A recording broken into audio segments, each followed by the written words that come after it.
जो है भारत में या उत्तर प्रदेश में। एक सीट से ऊपर नहीं निकाल पाएंगे अकेले दम पे अगर चाहेंगे।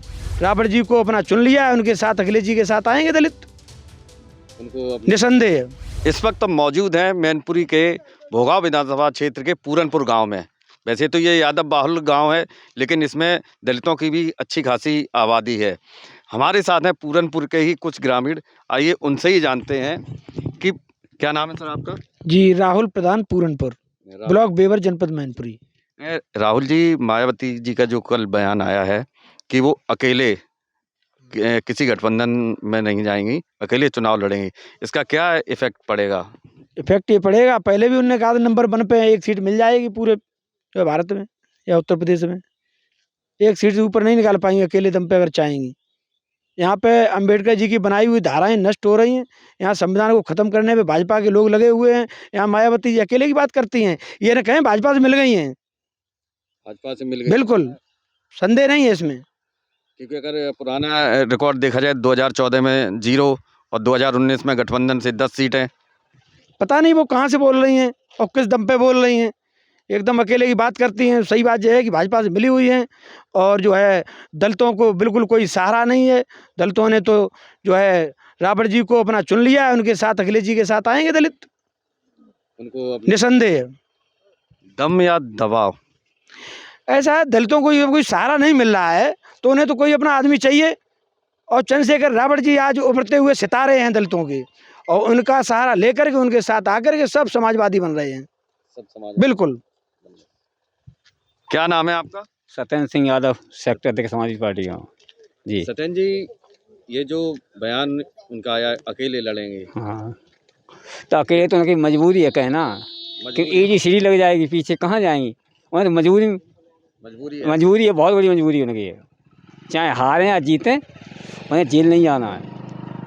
सी बात है। हाँ, हारें चाहे जीते, बड़ा मुस्कुरा के आप बोल रहे हैं। बिल्कुल जेल नहीं, यहाँ जेल किसी खराब नहीं लगती है। मतलब कहीं ना कहीं कुछ दबाव है। बिल्कुल बिल्कुल सीधा दबाव है, बिल्कुल जी। ईडी सीडी ये सब कुछ करा रही है, जो जितना बीजेपी बोलती है उतना ही ये बोलती है। जी जी, उससे आई। लेकिन उन्होंने अखिलेश जी को गिरगिट बताया है। अखिलेश जी अपने दम पे चुनाव लड़ेंगे और देखना समाजवादी पार्टी कितनी सीटें लाती है जी। और यहाँ डिम्पल यादव जिंदाबाद, 4 लाख वोट जीते कम से कम अगली बार। बसपा जैसे अकेले लड़ेगी तो कितनी सीटें लाएगी?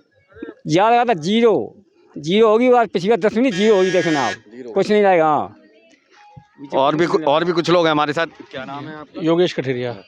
योगेश जी, ये जो फैसला अभी उनका ऐलान किया कि अकेले लड़ने का, जी, क्या लगता है अगर वो गठबंधन में होती तो ज़्यादा सही रहता या अकेले? देखिए, माननीय बहन जी की अपनी अलग पार्टी है, ये उनका अपना निर्णय है अपनी पार्टी को लेकर। एक बात समझ से परे है कि जहाँ पूरा विपक्ष संविधान बचाने के लिए इकट्ठा होकर इंडिया गठबंधन के तहत एक साथ आया है और भाजपा को हराने के लिए सारी पार्टियां इकट्ठी हुई हैं, तो बहन जी उस गठबंधन से क्यों अलग हैं, क्यों शामिल नहीं होना चाहती, यह बात बहुत समझ से परे है। और गठबंधन ना करके उनको फ़ायदा होगा या नुकसान होगा, ये तो समय बताएगा। लेकिन आंकड़े ये बताते हैं कि 2014 में उनकी पार्टी एक भी सीट लेकर नहीं आ पाई थी लोकसभा चुनाव में, और वहीं 2019 में जब हमारी पार्टी के साथ गठबंधन हुआ था तो 0 से 10 सीट पहुंचने का काम हुआ था। 0 से 10 सीट। तो अब ऐसी कंडीशन में दलित किसके तरफ ज़्यादा मूव होगा? जाहिर तौर पर दलित, पीडीए, जाहिर तौर पर जो दलित समाज है वो ये जानता है कि जो चुनाव है ये संविधान बचाने का चुनाव है, तो उसका पूरा प्रयास होगा, जो भी पार्टी, जो भी गठबंधन भाजपा को हरा सकता है और संविधान बचाने में अपना योगदान दे सकता है, उस पार्टी को दलित समाज समर्थन देगा। और निश्चित रूप से इंडिया गठबंधन जो है वो भाजपा को हरा सकता है, ये बात दलित समाज भली भांति जानता है।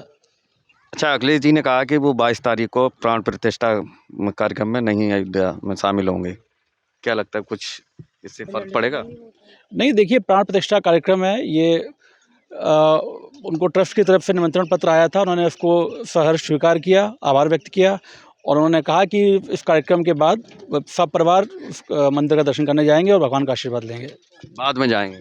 जी जी जी। क्या नाम है आपका? उपेंद्र। उपेंद्र जी, ये जो अलग से लड़ने का फैसला है मायावती जी का, क्या लगता है आपको ये कितना दलितों पे खास तौर पे क्या है? ऐसा है, उनका जो फैसला है वो उनका निजी फैसला है। इसमें हम लोग क्या कर सकते हैं। लेकिन सवाल ये नहीं है कि उनका क्या फैसला, सवाल ये है कि आज की डेट में जो हम लोग परेशान हैं, किसान परेशान है, किसान के लिए आलू की फसल इस समय जो चल रही है तो इसमें महंगाई अब मूल नहीं निकल रहा, इसका जो लागत जो लगी है उसका मूल नहीं निकल रहा। किसान परेशान, हम जैसे लोग नौजवान परेशान। और ये देखो आप इधर अगर देखो थोड़े आगे बढ़ो तो इतने सांड गाय खेतों में फसल नहीं होने दे रहे हैं। तो समस्या आज महंगाई की है, ना कि ये है कि अब आगे होना क्या है। संविधान बचाने की लड़ाई है, बात ये है बचाने की। बिल्कुल। दूसरा जो भाषा शैली वो काफ़ी अब उनकी अलग दिख रही है। अखिलेश जी को गिरगिट तक बोल डाला उन्होंने। नहीं ऐसा है, वो उनका विवेक है, वो क्या बोले। लेकिन अखिलेश यादव जी एक बहुत बड़े नेता हैं और उनका आप देख ही चुके हो। जिस क्षेत्र में जाते हैं तो शायद भीड़ के लिए आप देखो लाखों 50,000 से कम की कहीं रैली नहीं होती उनकी। तो वो तो हम लोगों के दिल में बसते हैं। दलितों का वोट किधर लग रहा है आपको? नहीं, दलितों का वोट आप ये मानिए, आप जो उपचुनाव हुआ था लोकसभा का, उसमें हमें 26,000 वोटों से यहाँ से जीते हैं। तो दलितों का क्या सभी का वोट मिलेगा हमको? दलित पिछड़े सब सब सब सब समाज का वोट मिलता है, सब समाज का वोट मिलता है समाजवादी को। और भी कुछ लोग हैं, हम उनसे ही बात करते हैं। क्या नाम है सर आपका? मुरारी। मुरारी जी, ये जो पहले कयास लगाई जा रही थी, कांग्रेस भी कह रही थी कि बसपा टच में है हमारे, लेकिन अचानक से उन्होंने जन्मदिन पे ये ऐलान करके कहीं ना कहीं झटका सा दिया है। क्या लगता है आपको? नहीं, ऐसा है कि मायावती जी जो है वो अपना अलग हिसाब किताब लिए घूम रही हैं। बाकी जनता है, जो जनता, सारी जनता जो है भाजपा के खिलाफ है। सभी महंगाई से परेशान है।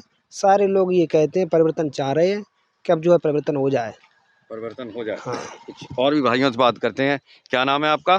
पंकज। पंकज। हाँ। पंकज जी, ये बताइए, जो मायावती जी कह रही है अलग लड़ेंगे, अलग लड़ सकते हैं, जैसा मतलब डिम्पल यादव जीते हैं अब कितना। डिम्पल यादव जीते हैं। हाँ। कैसे? कैसे? जहाँ में दिक्कत हो तो गाड़ी घोड़ा आप चला रहे हैं, 10 साल की, 7 साल का 7 लाख रुपया और 10 साल की जेल है। और गाड़ी ये चलाएंगे और जब डिलावरी जेल चले गए हैं तो फिर गाड़ी कैसे चले? अच्छा, जो अभी जो वाहन को लेकर नया एक्ट हाँ जो है हाँ, लागू जो होने वाला ज़्यादा है। मतलब लागू हो चुको है।